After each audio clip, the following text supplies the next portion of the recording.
Saludos, queridos amigos del 89.1 FM. Bienvenidos a un nuevo programa de Red Democrática que siempre transmite por la FM para todo Costa Rica de manera simultánea para todas las plataformas digitales. Y al final recuerden que siempre ponemos los programas en el canal de YouTube de Red Democrática para que puedan repasarlos y compartirlos, porque siempre queremos generar pues razonamientos contundentes de cómo está Costa Rica y principalmente qué podemos hacer para hacer de esta patria en la que vivimos un lugar ideal y de bienestar para vivir y para heredarle a nuestros hijos y a nuestros nietos. En este momento estamos empezando el programa y vamos a darle la muy cordial bienvenida a nuestro invitado el día de hoy, el diputado Eli Feinsack, que nos bendice con la presencia acá en el programa. Bienvenido, diputado. Eh, Muchísimas gracias, Jonathan, por el espacio. Es un honor para mí compartir con vos y con toda tu audiencia eh, en este espacio. Así que a tus órdenes.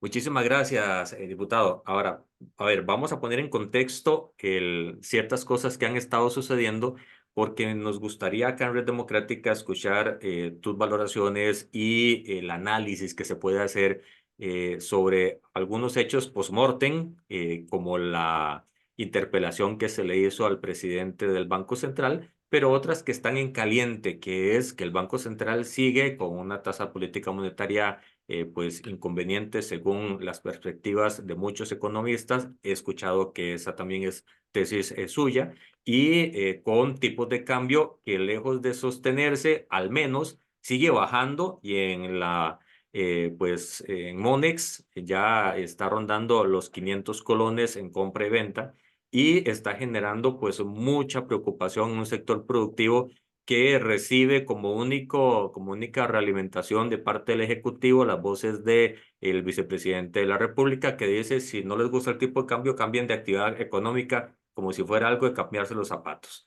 Eh, ¿Cuál es la sensación y la perspectiva que tenés después de escuchar al presidente del Banco Central, después de escucharlo en otros ámbitos mediáticos y técnicos? ¿Cuál es la sensación que le queda a Eli Feinsack, diputado y economista? Jonathan y audiencia, pues la verdad es que lo que me queda es una enorme preocupación porque veo al presidente del Banco Central muy cerrado en sus ideas eh, y sobre todo en ideas que no son correctas y yo estoy seguro que él lo sabe. Yo conozco a don Roger Madrigal desde la época universitaria, él es un poco mayor que yo, él es un economista técnicamente muy bien formado, muy bien preparado. Fue director de estudios económicos del Banco Central durante muchos años y me parece que lo hacía bastante bien, pero ya a la hora de ser el encargado de la política pública, las cosas son distintas. Ujú. Él sostiene el argumento de que el tipo de cambio se determina en el mercado, que es un tipo de cambio libremente determinado por oferta y demanda. Ese es un argumento falaz. Y es un argumento en la forma es correcto, en el fondo es falaz. Ujú. ¿Por qué digo que en la forma es correcto? De ahí sí, porque la oferta y la demanda determinan el tipo de cambio. Lo que pasa es que en Costa Rica tenemos una oferta muy manipulada por el gobierno y en particular por el Banco Central. Manipulada de varias maneras. En primer lugar, el Banco Central es el principal jugador del mercado cambiario, pero por mucho, porque el Banco Central ha venido concentrando en los últimos años funciones que antes ejecutaban las instituciones. Antes Recope, cuando necesitaba plata, por ejemplo, para pagar factura petrolera, iba directo al mercado a comprarlos. Y de unos años para acá cambiaron reglamentos y obligan a todas las instituciones a pasar por el Banco Central. Es decir, el Banco Central está acudiendo al mercado para las necesidades, ya sea de comprar o vender dólares, de todas las instituciones. Eh, y entonces cuando, no sé, hay un vencimiento de deuda del ICE, por ejemplo, el ICE necesita dólares para pagarle a quienes tenían esos bonos o a los bancos que le prestaron dinero, es el Banco Central el que acude a comprar esos dólares, etcétera. Eh, Segundo, porque el Banco Central, mediante su política monetaria y su política cambiaria, definitivamente pueden y afectan la oferta. Eh, en este momento, tenemos una tasa de política monetaria, que es la tasa de referencia que usan todos los demás agentes económicos. Es la tasa que le cobra el Banco Central a las demás entidades financieras por prestarles dinero, ¿verdad? Sí. Eh, y esto es una operación común. Los bancos a veces al final del día se les descalzan las cuentas y entonces necesitan comprar dólares o necesitan dólares para completar, para no quedar descalzados. Entonces acuden, el Banco Central les hace un préstamo. A veces son préstamos, lo que se llama overnight, ¿verdad? Que se lo prestan a las 5 de la tarde para el cierre y a las 8 de la mañana ya el otro banco está cancelando ese crédito, pero esa es la tasa a la que se le presta, la tasa de política monetaria. Eh, esa tasa de política monetaria hoy está en 5,75%. Sí. Eh, y cuando nosotros vemos que tenemos una deflación, en este momento la deflación supera el 1%, quiere decir que que la tasa real que el banco le está cobrando a los demás bancos supera el 6,75, porque les cobra un 5,75, pero además se gana la inflación, ¿verdad? Más bien la deflación se la gana. Eh, y es una tasa real excesivamente alta, que ciertamente provoca flujos de capitales especulativos, de los cuales hay montones en Costa Rica. ¿Cómo funciona esto? Cualquier inversionista en el exterior o cualquier inversionista costarricense que tiene ahorros en el exterior también puede ser, ¿verdad? Ve la situación y dice, ok, en Costa Rica, si yo llevo plata, la pongo en un banco, me puedo ganar 8 o 10% en términos reales. Eh, pero además, si yo llevo la plata hoy, vendo $1,000 a 500 colones por dólar, son 500,000 colones. Voy a invertir 500,000 colones. Pero cuando se vence esa inversión, digamos dentro de 6 meses, ya el tipo de cambio no está en 500, está en 475. Y entonces los 500,000 colones más los intereses que se ganó, los va a cambiar a dólares a 475. Y entonces, de los 1,000 que invirtió inicialmente, se puede haber ganado, digamos, en medio año, se puede haber ganado $50, ¿verdad? Pero además, en el cambio, al pasar 500,000 colones a 475 colones, Dave, resulta que se lleva $1,100, digamos. No me haga caso a los cálculos, pero lo estoy haciendo así de memoria. Pero entonces lleva $1,100 cuando invirtió 1,000, más lo que se ganó de los intereses. Y entonces es una ganancia demasiado atractiva como para dejarla pasar.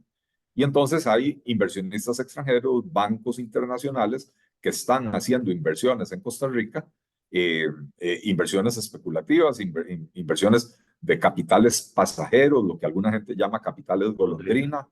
golondrina, ¿verdad? Que hoy entran, mañana salen, dependiendo de cómo cambian las situaciones del país. No es lo mismo que la inversión extranjera directa. La inversión extranjera es cuando viene una empresa y pone una fábrica en Costa Rica, un centro de servicio, y es una inversión con un carácter más permanente. Y tangible. Eh, Tangible, permanente, genera empleo, genera actividad económica, y no es tan fácil llevársela. El día que una empresa dice, nos vamos de Costa Rica, no es como de la noche a la mañana, ¿verdad? Porque tienen activos, tienen equipo, tienen personal, tienen construcciones, bodegas, etcétera, ¿verdad?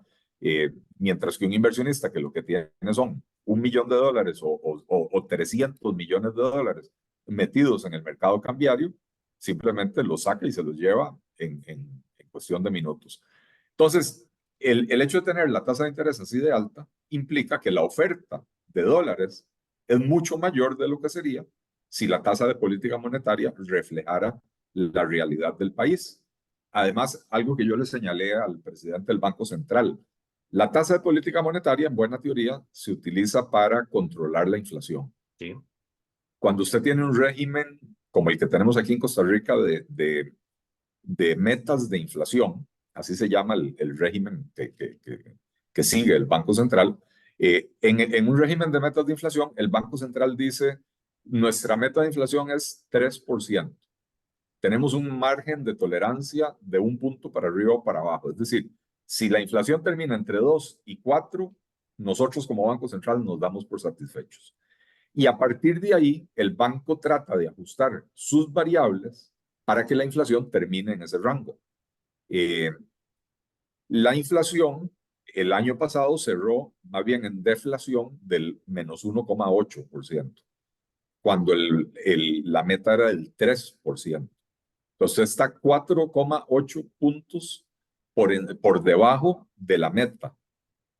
Y además, como es un rango más menos 1, entonces de 2 a 4%. Si usted agarra el margen inferior, del margen inferior hacia el nivel real de la inflación, estamos a 3,8 puntos porcentuales. Quiere decir que el Banco Central no está usando la tasa de política monetaria para ajustar la inflación a las metas. Diputado, Y eso pero conlleva ahí hay un detalle, disculpe que lo interrumpa, porque tanto en el programa que hizo con nosotros como en el Congreso, dijo que ellos tenían muy celosa la referencia de la FED y que eso generaba un comportamiento para poder ellos tomar decisiones. claro, bueno, usted habrá escuchado que yo en la interpretación, en la interpelación, le dije, es que usted en la entrevista a Jonathan Ujú. Prendas le dijo que no podía bajar la tasa de referencia, la tasa de política monetaria, porque si la bajaba por debajo de la Fed, eso podría provocar salida de capitales y movimientos del tipo de cambio. Eh, y él trató de negarlo diciendo que no, que él lo que trató de explicar fue el diferencial entre la tasa de interés nuestra y la tasa de la Fed. Lo que pasa es que eh, usualmente uno, pues sí, no quiere tener tasas más bajas que la Fed, porque supone que la tasa de la Fed es, o más bien las inversiones de la Reserva Federal de Estados Unidos son como las más seguras. Ujú. Las tasas de interés por lo menos del mundo en vías de desarrollo se calibran con respecto a la tasa de la inversión más segura, que es la de la Reserva Federal. Pero Estados Unidos está teniendo inflación positiva. Y entonces, si ellos tienen una tasa de política monetaria o una tasa, la tasa de ellos, al 5%, al 5,5%, pero tienen inflación del 2 o 3, entonces están dentro de lo razonable. Nosotros tenemos deflación del menos 1,8%. Y entonces tenemos que definitivamente, si la tasa de política monetaria se estuviera usando para que la inflación quede dentro del rango de la meta, la tasa de política monetaria tendría que estar mucho más baja de lo que está hoy. Hace, Por lo menos a un 3 y 3 punto algo. bueno, le soy franco, Jonathan, yo no tengo acceso al modelo econométrico del Banco Central. Ellos tienen un modelo econométrico que les ayuda, les sirve para pronosticar con bastante certeza lo que sucede en la economía. Nunca es 100% seguro porque siempre en modelo hay supuestos y los supuestos pueden fallar, pero yo no le puedo decir si es el 3, si es el 1,5.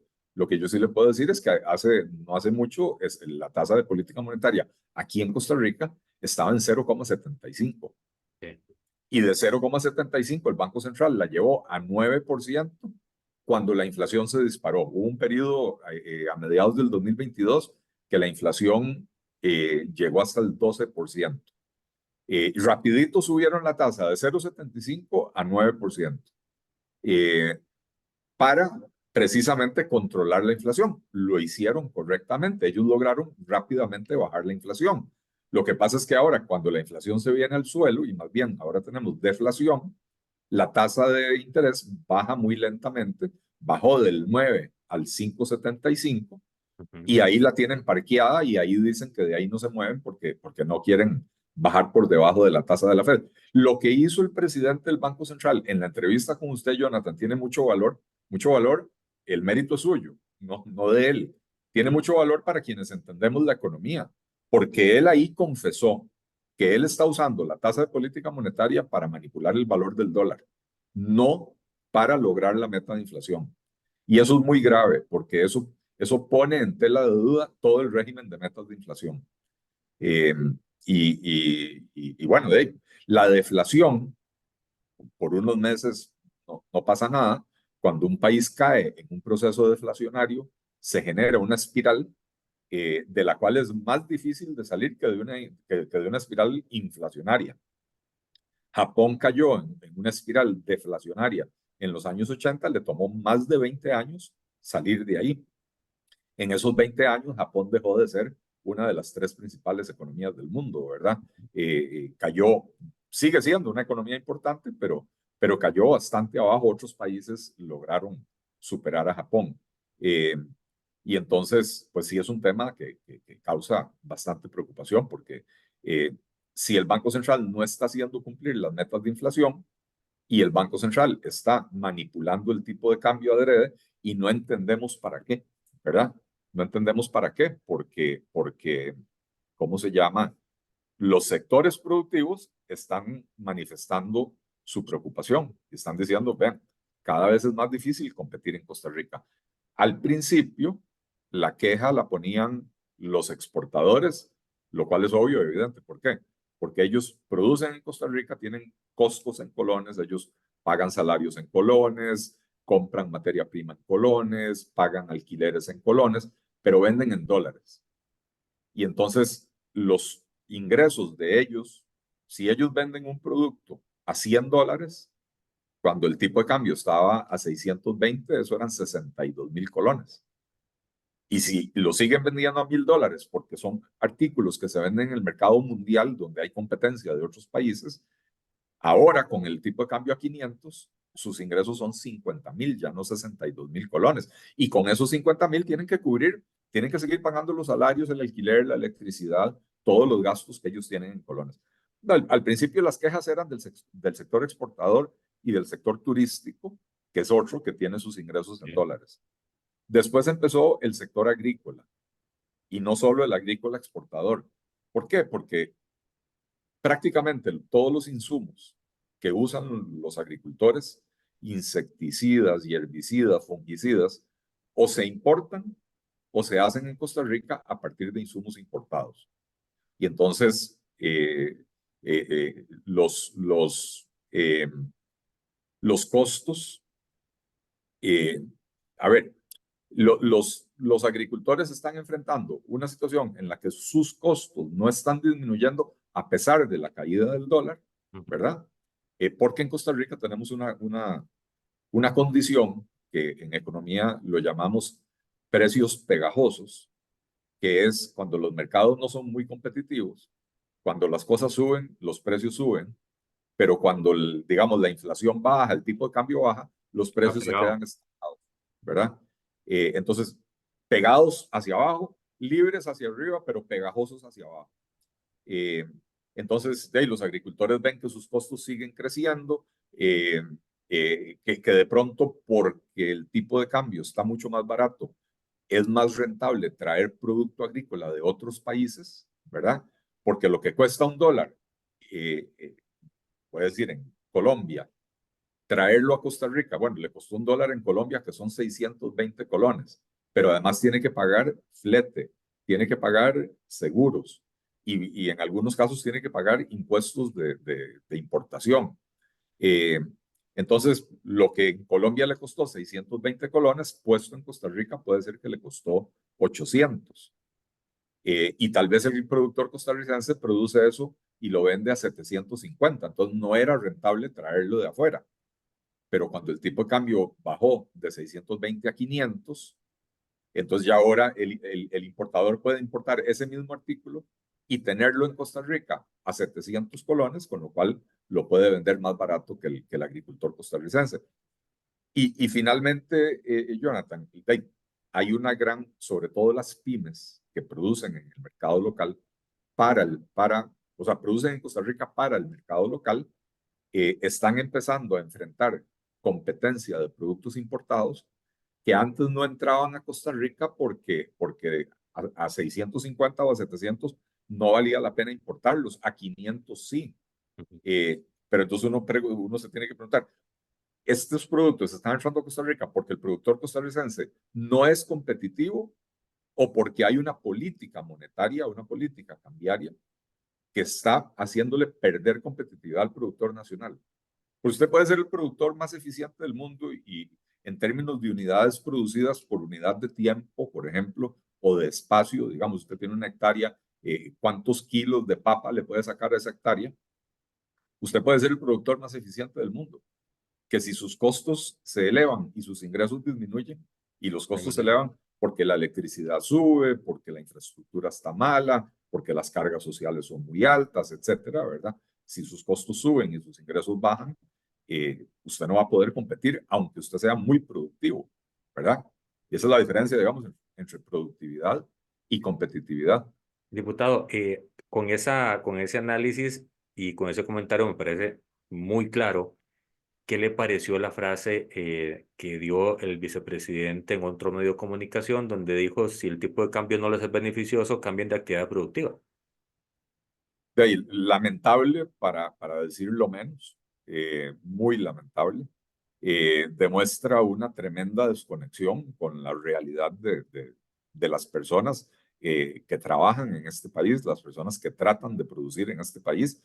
Ya en los gobiernos PAC nos quejábamos de que era muy difícil trabajar y producir en este país porque los gobiernos tenían actitudes hostiles hacia el sector productivo. Y cuando digo actitudes hostiles es constantemente nuevos impuestos, nuevas tasas, nuevas regulaciones que complican todo, prohibiciones, etcétera, ¿verdad?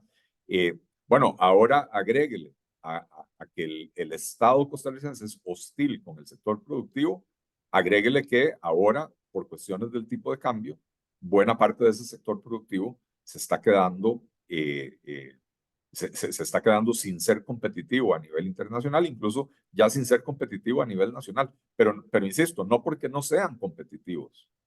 Pueden ser muy productivos y perder competitividad simplemente por una apreciación artificial del colón, que es lo que estamos teniendo. Eh, Al final de cuentas, a mí me parece, Jonathan, que el gobierno lo que está intentando hacer es eh, un truco contable Ujú. para medir la deuda del gobierno con respecto al PIB, que es lo que determina en qué etapa de la regla fiscal estamos, ¿verdad?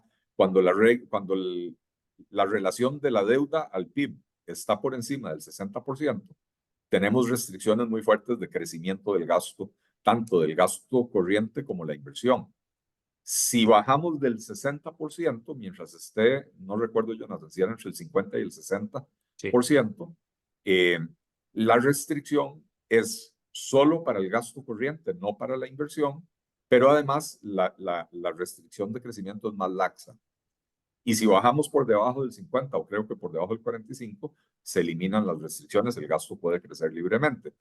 Entonces, la forma más fácil de bajar, no la correcta, pero la forma más fácil de bajar esa relación deuda-PIB, que en el 2022 estaba en 63.8, el año pasado cerró en 61.1, pero sin disminuir la deuda. Es que esto es lo preocupante. Este gobierno empezó a cambiar la composición de la deuda. Está adquiriendo más deuda extranjera, sobre todo en dólares, y menos deuda interna. Y entonces al final del año, que usted tiene 700 colones en deuda en colones y tiene, eh, voy a decir, $50 en deuda, ¿verdad? Bueno, si esos $50 en deuda externa, si esos $50 los calcula con un tipo de cambio de 600, son 300, 50 por 600 son 30,000, 30.000. ¿verdad? Este, pero si está a 500 son 25,000. Y entonces lo que pasó el año pasado, 2023, es que la deuda externa creció en 2.159 millones de dólares, pero cuando usted la convierte a colones al tipo de cambio más bajo, es más baja que la del año anterior, que en dólares era más baja, ¿verdad? Eh, y con eso logran maquillar esa cifra del 61,1% de la deuda. Siguiendo así, este año el gobierno podría terminar por debajo del 60% sin haber disminuido la deuda, sin haber cancelado un colón de deuda, simple y sencillamente haciendo bajar el tipo de cambio. Y eso es muy peligroso porque si eso pasa, en el 2025 el gobierno va a tener rienda suelta para gastar, Ujú. pero el nivel de endeudamiento del país Lo no subió. habrá disminuido. Y cuando el tipo de cambio empiece a subir o cuando las tasas de interés empiecen a subir, al gobierno se le va a hacer muy difícil cancelar esa deuda. a este o al que venga, porque también el flujo de tiempo nos hace Así pensar es. que los calces para un reajuste de tipo de cambio de tasas de interés va a estar, por lo visto, a un año y medio más o menos de tiempo. Así es. Si este gobierno tiene suerte, le va a tocar el próximo, que probablemente es la apuesta que ellos están haciendo, ¿verdad? Un poquito para los que les gusta la historia, lo que pasó en 1978, cuando Rodrigo Carazo recibe el gobierno, el país estaba endeudado en deuda externa hasta el pescuezo, ¿verdad? Eh, las arcas prácticamente estaban vacías. Cuando entra don Rodrigo Carazo, el país estaba, la actividad económica estaba muy pujante, ¿verdad? Porque había, qué sé yo, buenos precios del café. En aquel momento las exportaciones eran café, banano, azúcar y carne, ¿verdad? Y entonces la actividad económica en el país estaba muy bien, pero las finanzas públicas estaban destrozadas. Hay que decir que don Rodrigo Carazo no supo manejar la situación y en 1980 le revienta porque se cae el precio del café en el mercado internacional, se dispara el precio de los combustibles en el mercado internacional y entonces el principal producto de importación, que son los derivados del petróleo, se fue para arriba y el principal producto de exportación, que era el café, se fue para abajo. Y entonces el país se secó y el gobierno no tuvo cómo sostener el tipo de cambio y en ese momento estaba a 8 colones 60 por dólar y de la noche a la mañana pasó de 8,60 a 62 colones. Fue una devaluación brutal que provocó una crisis de la cual 20 años después Costa Rica todavía no había terminado de recuperar las consecuencias de esa crisis de 1980. Diputado, si vemos en mayor perspectiva y con un ángulo de lente más amplio, vemos también que el porcentaje de dinero que se debería pasar en transferencia a la política social, pues no se está haciendo. Entonces, no solo se está jugando con una restricción de transferencias dentro del engranaje de la actividad pública, sino que vemos el tema de que ellos son los principales beneficiados del tipo de cambio. No es un sector económico, es el propio sector gubernamental. Es el propio gobierno que, a ver, tienen una visión de ordenar las finanzas públicas que yo comparto, yo no puedo criticarla, pero me parece que Eso ellos, está correcto. Esa visión correcto, es correcta. sí, pero están perdiendo la perspectiva de todo lo demás. Está prevaleciendo únicamente el criterio del ministro de Hacienda y los ministros del sector productivo que se han quejado ya, el de Comex, el de Agricultura, se han quejado por el tipo de cambio, me parece que el de turismo también, no tienen mayor influencia en las decisiones de la política. Y el sector social, eh, menos, ¿verdad? Y entonces, el año pasado, 2023, el gobierno tenía un compromiso que adquirió con el Fondo Monetario Internacional como parte del crédito que nos dio el Fondo Monetario Internacional para ayudarnos a salir de la torta en la que nos metió Luis Guillermo Solís, ¿verdad? El compromiso de generar un superávit eh, de cierto monto. El superávit que generó el gobierno fue 120.000 millones de colones, más alto Ujú. que lo que se comprometió a hacer con el Banco Mundial. Y aún así, el Ministerio de Hacienda se negó a girar recursos para becas Avancemos, se negó a girar recursos para vivienda de interés social, se negó a girar recursos para subsidios de transporte para los Diputado, estudiantes. sáqueme de una duda porque no pude ver toda la interpelación al ministro de Hacienda, la última. Él, él les asignó la responsabilidad del no dinero para programas sociales por la reducción del marchamo y otras decisiones que ustedes han tomado. Sí tuvo el descaro de decir eso. Eh, Él dijo que por culpa de la aprobación del marchamo, los ingresos él habló del marchamo, que disminuyó los ingresos, y después habló de algunas otras medidas que se aprobaron en la Asamblea Legislativa para aumentar en el presupuesto los recursos eh, para política social, diferentes ámbitos de la política social. Y entonces él dijo que entre todo eso habían 100.000 millones de colones no disponibles para el gobierno. En primer lugar, es una mentira. Los 58.000, 59.000 millones de colones en que bajó la recaudación por el marchamo, eso sí es cierto, pero lo dijimos desde el día uno y dijimos, lo podemos hacer porque el gobierno está teniendo superávit más grande de lo que necesita tener, ¿verdad? Eh, pero lo que se asignó en el presupuesto para aumentar seguridad, para aumentar política social, el ministro se negó a gastarlo. Entonces, mentira que no lo tiene disponible, simple y sencillamente no se le pegó la gana gastarlo porque la prioridad no es ni atender la situación social ni atender la situación de inseguridad. Pero sí tuvo el descaro de echarnos la culpa. Bueno, yo después le dije, a ver, ministro, ¿cuál versión es la que tenemos que creer? Porque usted anda rajando en todas partes y ahora que fue declarado el mejor ministro de Hacienda del mundo y toda la carambada, de que usted generó un superávit, 120.000 millones de colones, mayor que el que se había comprometido con el Fondo Monetario Internacional. Imagínense que si no hubiéramos rebajado el marchamo, hubiera sido 180.000 millones más, ¿verdad? Ujú. Y la plata que se asignó para gastar en becas, en seguridad, en subsidios de transporte y en vivienda de interés social, no la gastó, no se le pegó la gana girarla. Entonces, es falso lo que dice el ministro. Pues, por supuesto, en el juego de yo no fui, fue TT, él quiso asignar la responsabilidad a la Asamblea Legislativa. ¿La responsabilidad de qué? De que logró un superávit mayor que el que se había comprometido a lograr. Entonces, ¿cuál es el problema? Hay una frase que dice, la verdad que tú creas será tu verdad.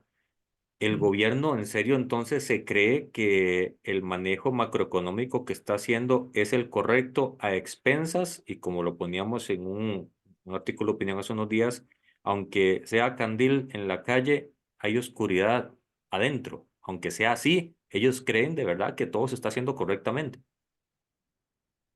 Jonathan, al final de cuentas, a ver, el presidente es un economista que vivió 35 años fuera de Costa Rica, trabajando para el Banco Mundial, que son instituciones que únicamente se fijan en el reporte de notas. Digamos, cuando el chiquillo termina el curso a final de año y le entregan las notas a los papás, es como que usted se fije qué se sacó ese chiquillo en ciencias, en matemáticas, en estudios sociales, en español, y le fue bien, las notas estaban buenas, pero que no se fije y no le dé la vuelta a donde habla de la nota de conducta que dice, su hijo llegó tarde 120 veces, estuvo ausente 40 veces, le pegó a todas las chiquitas de la clase y por lo tanto su nota de conducta es un 40 y se quedó y va a tener que repetir el año a pesar de que sus notas son buenas, ¿verdad? Eso es, ellos están engolosinados con las cifras fiscales que se ven, con las cifras macroeconómicas que se ven muy bien, pero no están prestándole atención al deterioro social y al deterioro de seguridad que se está dando internamente en el país. Y ni el Banco Mundial ni el Fondo Monetario Internacional le prestan mayor atención a eso. Tengo que decirlo con dolor en el alma, pero no le prestan mayor atención. ¿Cuál es el camino que se ve a corto plazo a nivel socioeconómico con estos elementos que hemos estado conversando, diputado? Bueno, para empezar, empecemos por lo económico, después hablamos de lo social.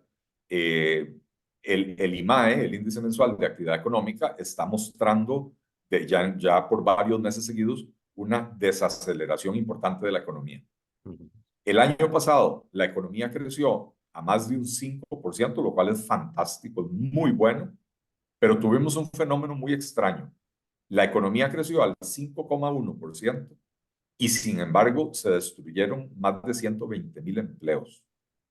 Y eso es raro, normalmente cuando una economía crece se generan empleos nuevos. Sí, claro. Aquí hubo destrucción de empleos. En el neto había menos gente trabajando a final del 2023 que a final del 2022. Más de 120.000 personas menos. Eh, Y entonces ahora más bien ya la economía viene desacelerándose. Entonces uno se pregunta si creciendo estábamos destruyendo empleo, ¿qué va a pasar ahora que nos estamos desacelerando? Que el crecimiento va a ser menor. Eh, y lo que explica ese decrecimiento es las tasas de interés muy altas. ¿Por qué? Porque para emprender cualquier cosa, uno siempre necesita dinero, ya sea un inversionista que demanda un retorno o un prestamista que cobra un interés. Si la tasa de interés es alta, entonces para la empresa que quiere invertir, esa inversión es más cara que si la tasa de interés es más baja, ¿verdad? Entonces, cuando las tasas de interés son altas, la inversión se detiene o se ralentiza. Entonces, eso es un primer factor. Y ya vimos que el Banco Central está manteniendo las tasas de interés artificialmente altas para mantener el tipo de cambio artificialmente bajo.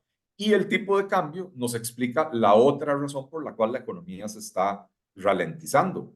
Y es que los sectores dinámicos de la economía, que son zonas francas, turismo y el sector agroexportador, los tres están sufriendo con el tipo de cambio tan bajo, ¿verdad? Entonces, la situación económica no va a ser tan buena como en el 2000, la situación macro, ¿verdad? No va a ser tan buena como en el 2023. Y la situación social, mientras siga esta política del gobierno, se va a seguir deteriorando. Eh, Porque si el año pasado que había plata y sobró y el superávit fue mayor de lo esperado, no quisieron invertir ni en seguridad ni en educación. Eh, entonces, en este año 2024, que las cuentas van a estar más talladas, va a haber menos dinero para invertir. Y entonces, eh, Jonathan, perdón, yo no sé qué día se va a transmitir este programa. Estamos grabando domingo. Ayer sábado, en Atillo, andaban bandas criminales fuertemente armadas cobrando peaje en la calle a plena luz del día. Estamos perdiendo el control del territorio. Y esto no tiene que ver con cambios de leyes, esto tiene que ver con asignarle más recursos a las fuerzas de seguridad para que puedan tener presencia. No podemos culparlas cuando No se les da el imagínense que cacao Costa para hacer el Rica tiene, chocolate. exactamente, Costa Rica tiene la mitad de policías que tiene Panamá, y Panamá tiene 4 millones, un poquito más de 4 millones de habitantes, nosotros tenemos un poco más de 5 millones de habitantes. Ellos tienen el doble de policías que nosotros. Entonces, tenemos que dar los recursos a la policía para que pueda actuar. Eh, Así que de ahí el panorama es muy preocupante. Yo creo que la situación social se va a deteriorar aún más mientras mantengamos esta ceguera ideológica del gobierno de solo fijarse en las cifras macro, en las cifras fiscales y no atender la situación social. Diputado, hay otro tema por el cual quisiéramos conversar y nos quedan 18 minutos para hacerlo. Y es el circunscrito a la salida de quizá el ministro más relevante de la administración. Cuando digo relevante es, según encuestas, que tenía mayor aceptación, mayor respaldo popular, y se da en el marco de un tema que, como usted bien lo ha explicado en otros momentos de estos días, fue por un tema que se sabía desde diciembre. Y la manera en la que se da, pues genera suspicacias en muchos sectores. Coméntanos qué le pareció la salida del ministro, qué opina de esa salida y cómo queda la administración Chávez Robles a raíz de este hecho. Eh, yo creo, Jonathan, a pesar de que ciertamente era el ministro más popular del gobierno, esa popularidad se basaba en una pura campaña de comunicación, porque si vemos los resultados con la mano en el corazón de este ministro, fueron paupérrimos.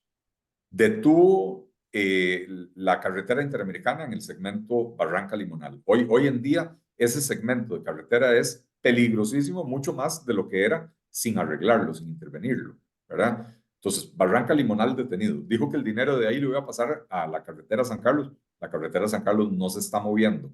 Y siguen habiendo varios cientos de expropiaciones pendientes que mientras no se hagan, la construcción no va a poder alcanzar. La ruta 32, la que va a Limón, sigue sin terminarse. La semana pasada hubo un accidente mortal espantoso donde un carro se topó de frente con un tráiler porque hay tramos de la carretera donde está funcionando a 4 carriles y de pronto se reduce a 2 carriles y no hay una señalización adecuada. Y entonces hay carros que creen que siguen estando en 4 carriles y se van por el carril izquierdo para pasar y se topan de frente con carros que vienen a toda velocidad. Eh, la ruta 27, de la cual desde el gobierno de Luis Guillermo Solís se viene hablando de la necesidad de ampliarla, eh, este ministro no tuvo la decencia ni siquiera de reunirse una vez con la concesionaria a ver si había una forma de lograr esa ampliación. Eh, la entrada a Cartago, Taras La Lima, es otro desastre que avanza al paso de la tortuga.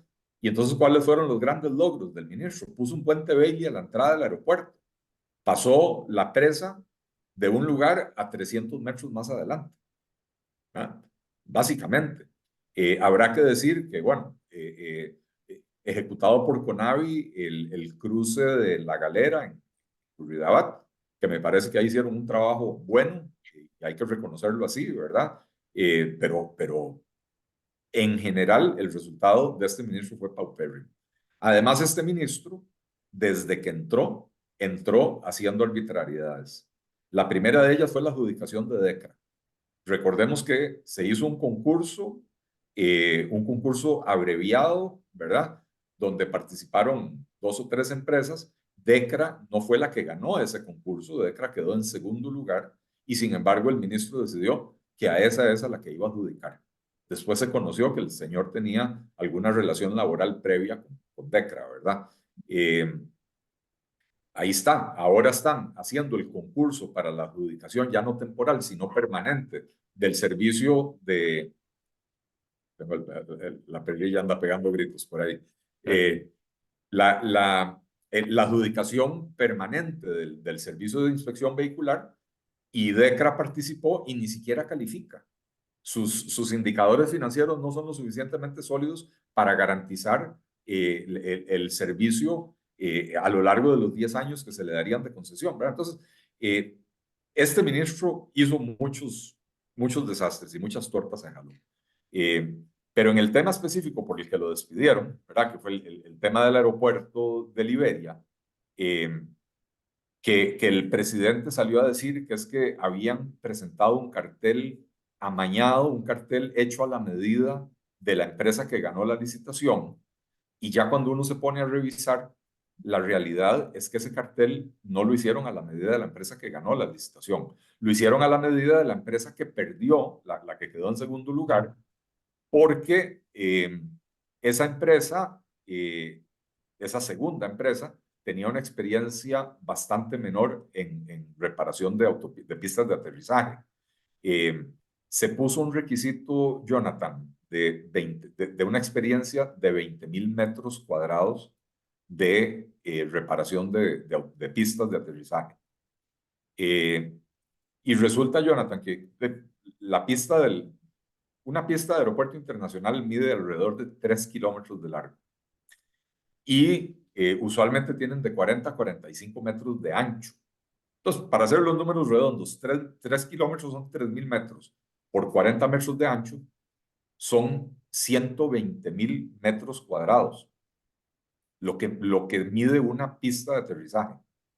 Y entonces pedir una experiencia de 20.000 metros cuadrados es como pedir una experiencia de haber tapado 1 kilómetro de carretera con baches para construir una carretera de 150 kilómetros, ¿verdad? Eh, entonces, no es cierta la razón que dio el presidente para despedir al ministro. Lo que sí es cierto, Jonathan, es que para reparar el aeropuerto se metió dentro de un decreto de emergencia, de la emergencia provocada por el huracán Bonnie en el 2022. Pero hay documentos desde el 2017, informes de la Dirección de Infraestructura Aeronáutica de Aviación Civil, informes de la NAME, desde el 2017, que daban cuenta de que esa pista de aterrizaje estaba destrozada y decían que era urgente intervenirla, ya desde el 2017. Entonces, lo que es cierto es que no fue producto del huracán Bonnie. Y el presidente de la República junto con la ministra de la Presidencia, firmaron una ampliación del decreto de emergencia de Boni. Ojo, en el decreto original de la emergencia, bueno, lo que usualmente sucede es que cuando se hace un decreto de emergencia, en ese decreto se tiene que delimitar el área geográfica en la que se dieron los daños producto de la tormenta, en este caso, ¿verdad?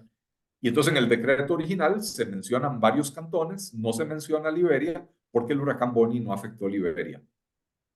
Un año después hacen una ampliación del decreto de emergencia, incluyen a Liberia haciendo referencia a datos del Instituto Meteorológico que estaban falseados. Porque el Instituto Meteorológico habla de la cantidad de agua que cayó en la cruz de Guanacaste y en la parte más norte de Liberia, la que pega con la cruz de Guanacaste, donde sí llovió fuerte, pero los informes del meteorológico hablan de que en la zona del aeropuerto lo que hubo fueron lluvias normales, ¿verdad? Entonces, lo que fue ilegal, Jonathan, fue el decreto de ampliación. Y ese decreto de ampliación lo firmaron el presidente de la República y la ministra de la Presidencia. Y por eso es que desde enero el Ministerio Público les tiene un expediente abierto a ellos dos y al director de la Comisión Nacional de Emergencia. Yo me imagino que el presidente, donde se dio cuenta que tenía un expediente abierto y fue y consultó con algún abogado, se dio cuenta de que lo que hizo fue ilegal a la hora de firmar ese decreto de emergencia. Y entonces dijo, me voy a quedar calladito, voy a dejar que se adjudique ese proyecto, porque sí es urgente reparar el aeropuerto de Liberia, ¿verdad? Si él lo hubiera echado para atrás, capaz que tenemos que cerrar el aeropuerto de Liberia, porque las aerolíneas ya estaban anunciando que iban a dejar de volar a Costa Rica porque esa pista de aterrizaje está en tan mal estado que es muy riesgosa. Entonces él seguramente dijo, me quedo calladito, dejo que se adjudique para que la obra se haga, después voy a echar al ministro para que cuando a mí me investiguen, yo pueda decir, mire, a mí me embarcó el ministro, me embarcó el director de aviación civil, por eso los despedí. Eh, Así interpreto yo lo que sucedió con ese despido, ¿verdad?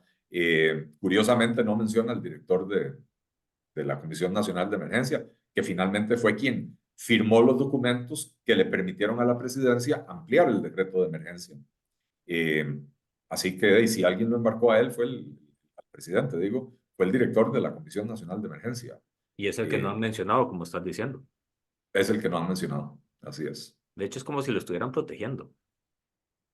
Bueno, ahora en juego está el famoso crédito PROERI, ¿verdad? Que es el de los proyectos de emergencia y riesgo inminente, Inminente. que es un crédito de 700 millones de dólares con el BCIE, si no me equivoco, para llevar adelante 502 proyectos de reparaciones, ya sea causadas por emergencias o de infraestructuras que están en una situación llamada riesgo inminente.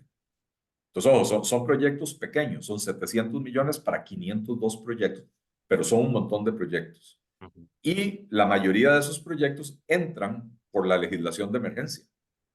Entonces, claro, ahí tienen a don Alejandro Picado, creo que es el apellido, lo tienen alineadito para que esos proyectos se adjudiquen rápidamente. Cuando hay declaratoria de emergencia, la Contraloría no puede intervenir a priori, ¿verdad? Entonces, la adjudicación se hace más rápido, pero ahí se pueden cometer toda clase de chanchullos y ahora ahí tenemos que estar vigilantes de que los recursos públicos se usen de manera correcta. ¿Queda debilitado el Ejecutivo con la salida del ministro? Eh, En la yo Asamblea creo que Legislativa, sí. entendiendo de que la Asamblea ha demandado muchas respuestas que no se han dado.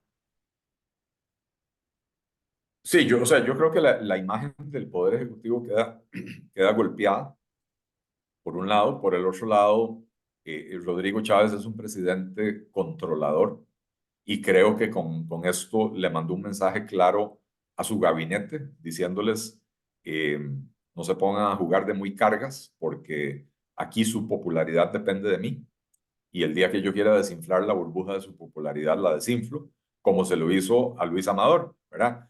Eh, lo despide, dice, yo no tengo evidencia de que hayan actos de corrupción, pero dice, le hicieron un traje a la medida a la empresa que se adjudicó. Bueno, perdón, Jonathan, pero hacer un traje a la medida es un acto de corrupción. Independientemente de si el ministro recibió o no dinero a cambio, eso no es relevante. Eh, Uno podría pensar, pensando mal, el ministro dijo, no me dé nada, yo le doy el contrato, me ayuda más adelante cuando yo sea candidato presidencial, ¿verdad? Entonces, aunque el ministro no haya recibido nada, hacer un contrato a la medida de alguien es un acto de corrupción. Entonces, la pregunta que uno se hace es, ¿a quién está queriendo proteger el presidente? ¿Verdad? Eh, o por qué se deshizo tan fácilmente de su ministro más popular. Bueno, yo creo que lo que decía anteriormente, el presidente es una persona controladora.